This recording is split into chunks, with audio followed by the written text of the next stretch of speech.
It was August 2019, the last week of summer before me and my mates moved away to start university, college and our apprenticeships. So we decided to go away to Amsterdam for 4 days as one last send off before we started the next chapter of our lives.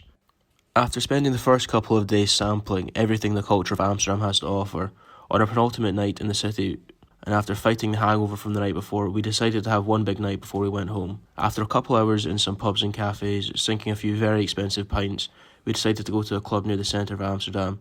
A couple hours in there and a few more pints later, me and two of my mates, Cameron and Andrew, decided it would be a great idea to spend €120 on 60 shots of Jaeger.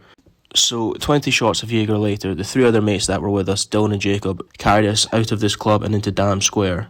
At this point, it all went downhill as Andrew collapsed to the floor. Soon, our laughs started to turn to a concerned silence as Jake noticed he wasn't breathing. And after some panic, the bouncers came over to us to check if he still had a heartbeat, and they couldn't find one at this point. Even I could see the fear on everyone else's faces as we called the ambulance. After a few minutes, the ambulance arrived and announced him dead and put him into the back of the ambulance. At this point, everyone was crying and just stunned into silence. And as Jacob were in the best condition out of everyone, they went in the ambulance with him, and Dylan got left with the hard job of trying to get me and Cameron back to the hotel in one piece. A couple minutes later, though, Dylan got a phone call from Jake, and we feared the worst, but it actually turned out to be the best news we'd got the whole trip, as Andrew had somehow miraculously come back from the dead and was alive and would be fine in a couple hours. The next morning, we all woke up with the worst hangovers of our life.